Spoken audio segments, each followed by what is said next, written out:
शुरू करते हैं ताबड़तोड़ एक एक मिनट में खबरों का सिलसिला। पूरा खबर, पूरा विश्लेषण। कानपुर में एक नशेड़ी पति ने हैवानियत की सभी हदें पार कर डाली। उसने नशेबाजी का विरोध करने पर अपनी पत्नी पर मिट्टी तेल छिड़ककर आग लगा दी। गनीमत रही कि समय रहते आग पर काबू पा लिया गया। महिला की जान तो बच गई, लेकिन उसका मुंह और गला पूरी तरह से झुलस गया है। ये मेरे को मार देगा भैया, मैं इतना बात हो गया, मार देगा। बताती हूँ, मुझे गलत जला दिया ये। मैं ऐसा 8 महीना से दरअसल पति आए दिन नशाखोरी के बाद घर में मारपीट करता है। पति की नशे की लत से घर वाले आजिज आ चुके हैं। जब महिला ने अपने पति को नशा न करने को लेकर समझाया तो पति ने उसके साथ मारपीट शुरू कर दी। इस पर महिला ने नशे का विरोध किया तो नशे में धुत पति ने उस पर आग लगा दी। मामला जूही थाना इलाके के ज्ञानोदय स्कूल के पास का है। सूचना मिलने पर मौके पर पुलिस पहुंची और आरोपी पति को पुलिस ने गिरफ्तार कर लिया। बागपत के ईस्टर्न पेरिफेरल एक्सप्रेसवे पर एक दर्दनाक हादसा हो गया, जिसमें गाजियाबाद से आ रही एक तेज रफ्तार कार सड़क किनारे खड़े डीजल के टैंकर से टकरा गई। टक्कर के बाद कार में आग लग गई और कार सवार 2 युवक जिंदा जल गए। आग की सूचना पर फायर ब्रिगेड मौके पर पहुंची और कड़ी मशक्कत के बाद आग पर काबू पाया गया, लेकिन कार सवार दोनों युवकों को बचाया नहीं जा सका। एक्सप्रेसवे पर हादसे के बाद दोनों ओर से ट्रैफिक को रोकना पड़ा। ये जब हम यहाँ पर पहुँचे तो गाड़ी में टायरों में आग लगी हुई थी। हमने तुरंत अपनी गाड़ी से एक होज पाइप लगाकर आग को एकदम पूर्ण रूप से बुझा दिया। उधर मिर्जापुर में एक dumping truck high tension line की चपेट में आ गया, जिससे ट्रक में आग लग गई और ट्रक में बैठा क्लीनर गंभीर रूप से झुलसने लगा, जिसे हॉस्पिटल में भर्ती कराया गया, जहां इलाज के दौरान उसकी मौत हो गई। घटना विंध्याचल थाने के अकोड़ी गांव की है। वहीं गाजियाबाद में कार एसेसरीज की एक दुकान में भीषण आग लग गई, जिससे दुकान में रखा लाखों का सामान जलकर खाक हो गया। फायर ब्रिगेड ने कड़ी मशक्कत के बाद आग पर काबू पाया। आग लगने की वजह शॉर्ट सर्किट मानी जा रही है। हमीरपुर में मामूली बात में 2 पक्षों में विवाद हो गया और 2 पक्षों के बीच मारपीट शुरू हो गई। दोनों ओर से काफी देर तक हाथापाई होती रही। मामला सदर कोतवाली इलाके के बस स्टैंड का है, जहां फल की दुकान में टक्कर लगने को लेकर विवाद शुरू हुआ। पहले दोनों ओर से बहस हुई और उसके बाद देखते ही देखते नौबत हाथापाई तक आ पहुंची। उधर अमरोहा में एक महिला होमगार्ड की गुंडागर्दी देखने को मिली। होमगार्ड ने एक पत्रकार की चप्पलों से पिटाई कर डाली। पत्रकार को भागकर अपनी जान बचानी पड़ी। घटना अमरोहा के विकास भवन की है। दरअसल पत्रकार और महिला होमगार्ड के बीच पिछले 1 साल से विवाद चल रहा है। महिला होमगार्ड ने 1 साल पहले पत्रकार पर छेड़छाड़ का मुकदमा दर्ज कराया था। पीलीभीत में 2 गुटों के बीच में फिल्मी स्टाइल में जमकर मारपीट होती है। एक युवक के हाथ में बेल्ट थी, जिससे वो दूसरे गुट के लड़कों पर दे दनादन पीट रहा था। पुलिस चौकी के पास काफी देर तक लड़कों के दोनों गुटों के बीच में मारपीट होती रही, लेकिन पुलिस मामले से पूरी तरह से बेखबर रही। घटना पूरनपुर थाना इलाके के स्टेशन चौकी की है। उधर हाथरस में एक युवक की दबंगों ने जमकर पिटाई कर डाली। उसे लहूलुहान हालत में मौके पर छोड़कर फरार हो गए।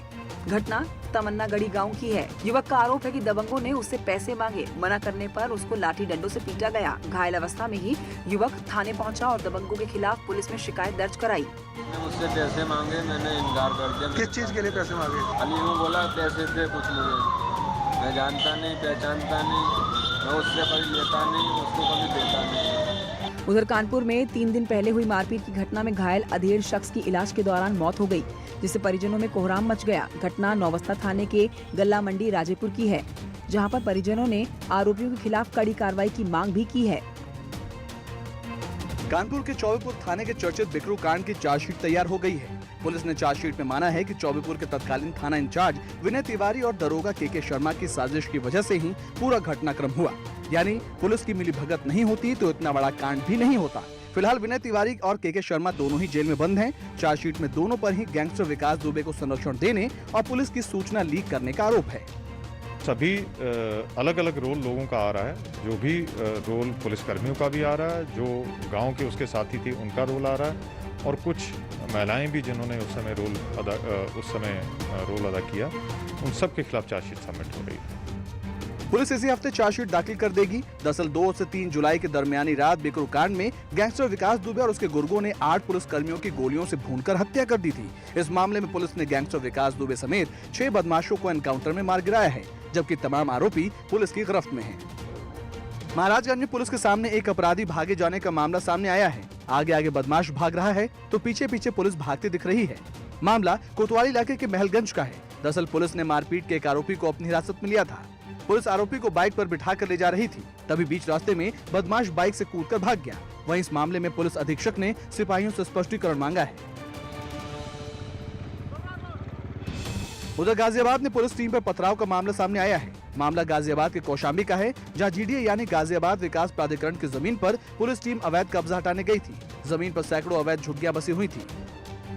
अतिक्रमण हटाने गई कार्रवाई का स्थानीय लोगों ने विरोध किया, लेकिन पुलिस की भारी मौजूदगी को देखते हुए विरोध ज्यादा देर तक टिक नहीं पाया। वहीं पुलिस और प्राधिकरण की टीम जैसे ही कब्जा हटाकर वापस जाने लगी तो कुछ लोगों ने टीम पर पथराव शुरू कर दिया, जिससे पॉकलैंड मशीन का शीशा टूट गया। हालांकि पुलिस की मुस्तैदी के चलते कोई बड़ी घटना नहीं हो सकी। मथुरा में ट्रैफिक पुलिस के एक सिपाही ने ईमानदारी की मिसाल पेश की है, जिसने ड्यूटी के दौरान लावारिस मिले एक बैग को उसके मालिक को लौटाया। बैग के अंदर 1.5 लाख रुपए नकद और कई कागजात थे। बैग में पैसा देखने के बाद भी ट्रैफिक पुलिस के सिपाही सुरेश सिंह की नीयत नहीं डगमगाई और उन्होंने कोरखा थाना निवासी हरिराम को उनका बैग लौटा दिया। ईमानदारी पर एसएसपी ने सिपाही की पीठ थपथपाई और कई सामाजिक संस्थाओं ने भी कार्यक्रम का आयोजन कर ईमानदार सिपाही का सम्मान किया। इनमें क्या 1.5 लाख रुपए कैश था, उसको उन्होंने बड़ा सराहनीय काम किया है। उस व्यक्ति को ढूंढते हुए उसको बैग लौटाया है और इस सराहनीय कार्य के लिए हमारी समिति आज उनको सम्मानित किया गया है। दरअसल यूपी पुलिस की रिश्वत लेती खबरें आए दिन सामने आती रहती हैं। ऐसे में सिपाही की ईमानदारी की खबर एक सुखद एहसास है। अमरोहा पुलिस ने जोया नगर पंचायत के चेयरमैन नजमा के पति जाहिद हुसैन को गिरफ्तार किया है। उनके खिलाफ अधिशासी अधिकारी ने सरकारी कार में बाधा डालने और दस्तावेज में जबरन साइन कराने का आरोप लगाया था। नगर पंचायत जोया के चेयरमैन के पति के खिलाफ वहां के अधिशासी अधिकारी ने 353, 386 और 506 आईपीसी का अभियोग पंजीकृत कराया गया है। विवेचना की जा रही है। अभियुक्त की गिरफ्तारी हो गई है। दरअसल अधिशासी अधिकारी दीपिका शुक्ला ने डीएम से सुरक्षा की गुहार लगाई थी। डीएम को अपनी शिकायत के दौरान ही वो बेहोश हो गई थी। ईओ दीपिका ने डिडौली कोतवाली में मुकदमा भी दर्ज कराया था। ईओ की प्रताड़ना का प्रकरण शनिवार को शासन स्तर पर पहुंच गया था, जिसके बाद पुलिस ने ये कार्रवाई की। शाहजहांपुर में ऑपरेशन क्लीन के तहत पुलिस और प्रशासन लगातार माफियाओं के खिलाफ कार्रवाई कर रहा है। इसी कड़ी में गैंगस्टर एक्ट में वांटेड कुख्यात अपराधी सर्वेश की 1 करोड़ से ज्यादा की संपत्ति को कुर्क किया गया। प्रशासन की टीम ने सर्वेश की कई दुकानें, प्लॉट और कृषि भूमि जब्त की है। गैंगस्टर एक्ट के अंतर्गत जो एनडीपीएस माफिया है जिसका नाम सर्वेश है, जिलाधिकारी महोदय के आदेश अनुसार उसकी 1 करोड़ 10 लाख की संपत्ति अंडर 14(1) ऑफ गैंगस्टर एक्ट कुर्क की गई है और इसमें आगे की जो विधिक कार्रवाई है वो की जा रही है। कुख्यात सर्वेश तिलहर और जैतीपुर इलाके का वांटेड है, जिसने अपराध के जरिए करोड़ों की संपत्ति अर्जित की है। प्रशासन सर्वेश की संपत्ति को चिन्हित कर रहा है। मंगलवार को प्रशासन ने सर्वेश की 1 करोड़ 10 लाख की संपत्ति को कुर्क किया। सर्वेश के खिलाफ आगे भी प्रशासन की कार्रवाई जारी रहेगी। माफिया के खिलाफ योगी सरकार का एक्शन लगातार जारी है। बाहुबली अतीक अहमद के गुर्गों पर प्रशासन ने शिकंजा कसा हुआ है। मंगलवार को अतीक के शार्प शूटर रहे राशिद के अवैध निर्माण पर प्रशासन का बुलडोजर चला। अतीक और उसके करीबियों के खिलाफ प्रयागराज विकास प्राधिकरण और जिला प्रशासन की कार्रवाई लगातार जारी है। आज एक बार फिर से बेली के कतार में सरकारी बुलडोजर गरज रहा है और जो ये यहाँ पर ध्वस्तीकरण की कार्रवाई हो रही है, ये हिस्ट्री शीटर राशिद के मकान पर हो रही है। राशिद खान कैंट थाने का हिस्ट्री शीटर है, जिसने स्टेट लैंड की जमीन पर कब्जा करके आलीशान इमारत खड़ी की हुई है, जिसको प्रशासन ने बुलडोजर चलाकर जमींदोज कर दिया। प्रयागराज विकास प्राधिकरण के अधिकारियों और भारी पुलिस फोर्स की मौजूदगी में अवैध कब्जा ध्वस्त किया गया। इस दौरान कुछ लोगों ने प्रशासन की कार्रवाई का विरोध किया, लेकिन पुलिस की भारी मौजूदगी के चलते विरोध ज्यादा देर तक टिक नहीं पाया। प्रयागराज में अतीक और उसके गुर्गों पर प्रशासन की कार्रवाई पिछले कई दिनों से जारी है। सरकारी जमीन पर हुए अवैध कब्जे गिराए जा रहे हैं। अतीक और उसके गुर्गों की 300 करोड़ से ज्यादा की संपत्ति जब्त की जा चुकी है। उत्तर प्रदेश को अपराध मुक्त बनाने में जुटी योगी सरकार का अपराधियों के खिलाफ कड़ा एक्शन जारी है। चंदौली में शराब माफिया के खिलाफ प्रदर्शन में बड़ी कार्रवाई की गई। शराब माफिया राजू सिंह की 3 करोड़ 85 लाख की संपत्ति कुर्क कर दी गई है। शराब माफिया की चंदौली हाईवे पर बनी बिल्डिंग को सीज कर दिया गया। बाकायदा मुनादी कराकर बिल्डिंग को जब्त किया गया है। साथ ही बिल्डिंग के बाहर प्रशासन ने एक नोटिस बोर्ड भी लगा दिया। राजू सिंह पर बिहार में अवैध शराब की तस्करी का आरोप है। राजू पर गैंगस्टर एक्ट भी लगाया गया है, जो पुलिस की गिरफ्त से फरार चल रहा है। जिलाधिकारी चंदौली महोदय द्वारा इनकी एक कृषि योग्य भूमि, व्यवसायिक भूमि और एक व्यवसायिक भवन, HDFC बैंक में इनके 4 खाते एक बुलेट मोटरसाइकिल को कुर्क किया गया। उधर पश्चिमी यूपी में कुख्यात सुनील राठी के खिलाफ भी पुलिस का एक्शन जारी है। मेरठ में छापा मारकर पुलिस ने राठी की एक फॉर्च्यूनर कार जब्त कर ली है। दोहट पुलिस ने ये कार जब्त की है। रविवार को भी सुनील राठी के 3 मकानों को पुलिस ने सीज कर दिया था। राठी की करीब 1.5 करोड़ की संपत्ति अब तक पुलिस ने जब्त कर ली है। सुनील राठी पर पूर्वांचल के माफिया डॉन मुन्ना बजरंगी की बागपत जेल में हत्या का आरोप है। हापुड़ के शिंभावली में अवैध हथियार तस्करों के खिलाफ पुलिस का ऑपरेशन जारी है। पुलिस ने दिल्ली एनसीआर में अवैध हथियारों की सप्लाई करने वाले गिरोह के 2 तस्करों को गिरफ्तार किया है। तस्करों के कब्जे से पुलिस को अवैध हथियारों का जखीरा बरामद हुआ है। पुलिस ने तस्करों के कब्जे से 40 तमंचे, 45 कारतूस और हथियार बनाने के उपकरण बरामद किए हैं। वेल्डर भी है, ये लोहे के काम में दक्ष है, तो ये लोग बनाते हैं और इसको फिर सप्लाई करते हैं। उधर आजमगढ़ में भी पुलिस को बड़ी कामयाबी हाथ लगी है। पवई थाना पुलिस ने मुठभेड़ के बाद 2 बदमाशों को गिरफ्तार किया है, जिनके पास से चोरी के 4 लाख रुपए की कीमत की ज्वेलरी के साथ ही 2 तमंचा और 4 कारतूस बरामद किए गए हैं। मुठभेड़ कचरा के गन्ना तौल केंद्र के पास हुई है। उधर जौनपुर में आबकारी और पुलिस ने संयुक्त छापेमारी के दौरान बड़ी मात्रा में अवैध शराब बरामद की है। पुलिस ने चेकिंग अभियान के दौरान 4 ट्रकों के अंदर रखी गई करीब 900 पेटी अवैध शराब पकड़ी। पुलिस को यह कामयाबी नेवादा काकोरी के ब्रह्म बाबा मंदिर के पास मिली। इंदौर से ट्रक से अवैध शराब की खेप यूपी लाई जा रही थी। पुलिस इस मामले में 10 अभियुक्तों की तलाश में जुट गई है। अयोध्या स्थित विवादित ढांचे को गिराए जाने के मामले में सीबीआई की विशेष अदालत बुधवार को अपना फैसला सुनाएगी। लालकृष्ण आडवाणी, मुरली मनोहर जोशी, कल्याण सिंह, उमा भारती, साध्वी रितंबरा, विनय कटियार समेत 32 आरोपी बनाए गए हैं। देश के सबसे बड़े मुकदमे में फैसले से फासला खत्म होने को है। अयोध्या स्थित विवादित ढांचा गिराए जाने के मामले में सीबीआई स्पेशल कोर्ट अयोध्या प्रकरण कल अपना फैसला सुनाएगी। 5 अक्टूबर 1993 को सीबीआई ने 49 अभियुक्तों के खिलाफ चार्जशीट दाखिल की थी। इनमें से 17 अभियुक्तों का निधन हो चुका है। इस दौरान सीबीआई ने 351 गवाह और 600 दस्तावेजी सबूत पेश किए थे। 2 सितंबर 2020 से कोर्ट ने फैसला लिखवाना शुरू कर दिया था। कल कोर्ट से पहले कल देखते हैं कि कितने लोग आरोपी आते हैं, सबको सूचना दी जाएगी। अगर यदि कल कोई आरोपी नहीं आता है तो फिर कोर्ट से एप्लीकेशन दे करके इसकी अर्जी दे करके कोर्ट से प्रार्थना की जाएगी कि उनकी पर्सनल अपीयरेंस माफ की जाए। कोर्ट ने सभी अभियुक्तों को 30 सितंबर को कोर्ट में हाजिर रहने का आदेश दिया है।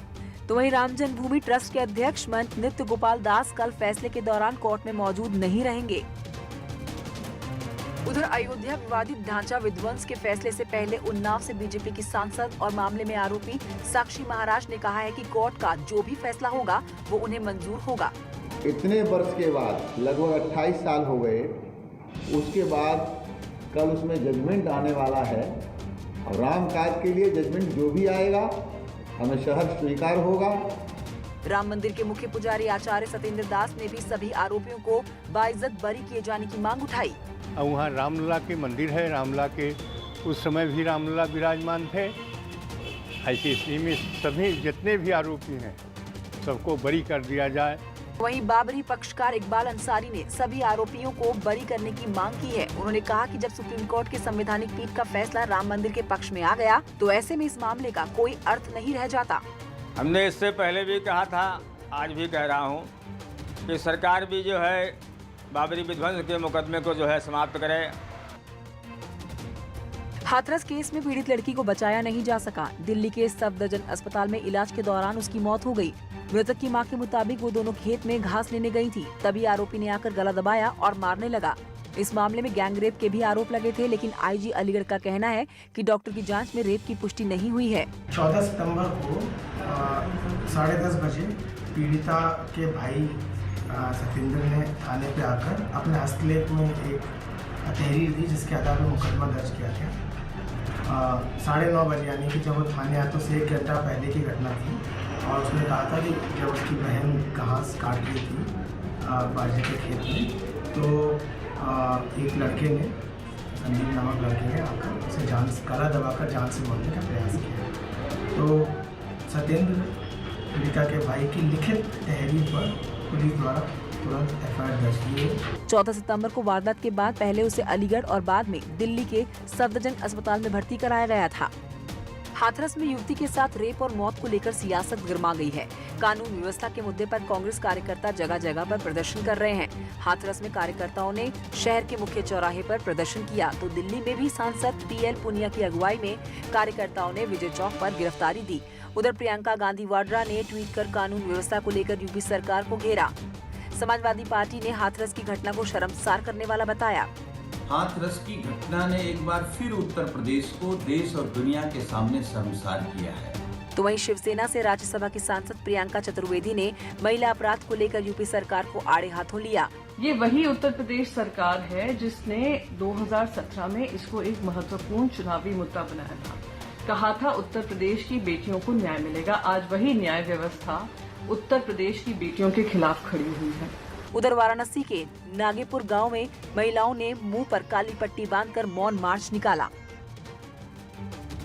यूपी की 7 विधानसभा सीटों पर उपचुनाव का ऐलान हो गया। चुनाव आयोग ने प्रेस रिलीज करके तारीखों का ऐलान किया है।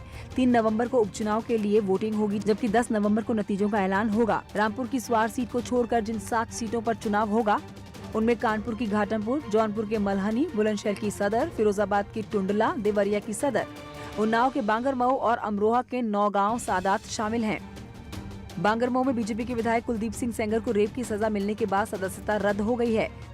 तो वहीं टुंडला सीट एसपी सिंह बघेल के विधायक से सांसद बनने के चलते खाली हुई है, जबकि नौगांव सादात सीट कैबिनेट मंत्री चेतन चौहान और घाटमपुर सीट कैबिनेट मंत्री कमल रानी वरुण के निधन से रिक्त चल रही है। इसके अलावा देवरिया सदर जन्मेजय सिंह, बुलंदशहर सदर वीरेंद्र सिंह सिरोही और मल्हनी पारसनाथ यादव के निधन के चलते खाली हुई है। 2022 विधानसभा चुनाव से पहले उपचुनाव को सेमीफाइनल की तरह देखा जा रहा है। कौशाम्बी जिले में रामगंगा नहर की कई जगह से तटबंधन टूट गए, जिसके चलते सिराथू तहसील में खेत तालाब में तब्दील हो गए। किसानों की फसल पानी में डूब गई है, जिससे किसानों में स्थानीय प्रशासन के खिलाफ खासा गुस्सा है। किसानों के सामने आजीविका का संकट गहरा गया है। और सारा हमारा समझ ले 2.5-3 बीघा खेत सब सड़ गया। कल परसों हम कटाते रहे कि मशीन बुला के कटा लेंगे, और सारा धान सड़ गया। तब जो हमारी दो बोकरी मर गई। हमारे खेतों में पानी चला गया है और खेतों में चला गया है, घरों में चला गया है पानी, गांव के अंदर पानी घुस रहा है। इसी वजह से हमारी फसल खराब हो गई है। दरअसल हाल ही में रामगंगा नहर की सफाई और मरम्मत का काम किया गया था, लेकिन घटिया क्वालिटी का काम होने के चलते पानी छोड़ते ही नहर की पटरी कई जगह से टूट गई। तो वहीं नहर का पानी रेलवे लाइन के नजदीक पहुंच गया, जिससे सायरा रेलवे ओवरब्रिज और दिल्ली हावड़ा रेल रूट पर संकट मंडराने लगा, जिसको देखते हुए पानी की कटान को रोकने की कवायद शुरू हो गई है। यूपी में संस्कृत भाषा को बढ़ावा देने के योगी सरकार के फैसले से संस्कृत विद्वानों के बीच में खुशी की लहर है। ज्ञान विज्ञान से जुड़े हमारे जो विद्वान थे उनकी पांडुलिपियां भी संस्कृत में है, और वो ज्ञान का दरवाजा तभी खुल सकता है जब आपको संस्कृत का ज्ञान होगा। वाराणसी के संपूर्णानंद संस्कृत विश्वविद्यालय के आचार्यों ने इस कदम का संस्कृत के विकास में अहम योगदान बताया।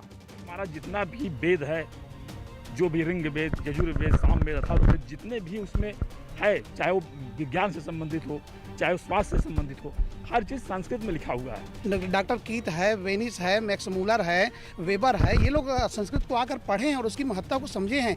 ये न केवल यही की भाषा है बल्कि एक पूरी तरह से एक अंतर्राष्ट्रीय भाषा के रूप में ये रही है। इस मौके पर संस्कृत के विद्वानों ने वंदे मातरम गीत के संस्कृत अनुवाद को माँ सरस्वती के सामने गुनगुनाया, साथ ही गीत के जरिए संस्कृत के महत्व को भी समझाया। पीएम किसान योजना के नाम पर लाखों की ठगी का मामला सामने आया। पुलिस ने इस मामले में 5 लोगों को गिरफ्तार किया। मामला तिलहर तहसील का है, जहां कई किसानों और स्कूली छात्रों से फर्जी दस्तावेज पर अंगूठा और साइन करवाकर उनके खेतों से पैसे निकाल लिए गए। जो डभौरा चौराहे पर जनसेवा केंद्र चला रहे थे, इन्होंने जिले के कृषि विभाग से सांठगांठ करके पासवर्ड हासिल किया और किसानों के पास गए कि आपका हम पेंशन बनवा देंगे। लोगों का कहना है कि इलाके में 30 से 40 लोगों का गैंग सक्रिय था, जिन्होंने हजारों किसानों को अपनी ठगी का शिकार बनाया। ग्रामीणों ने इस घोटाले में सरकारी कर्मचारियों की मिलीभगत का भी आरोप लगाया। तो वहीं घोटाला सामने आने के बाद से पुलिस ने गैंग के 5 सदस्यों को गिरफ्तार भी कर लिया है। ये 5 लोगों का गिरोह था, जिसमें से 3 लोग ऐसे थे जो किसी न किसी समय पर आउटसोर्स एजेंसी के माध्यम से डाटा फीडिंग का कार्य करने के लिए नियुक्त किए गए थे। इसके अलावा 2 लोग ऐसे हैं जो कॉमन सर्विस सेंटर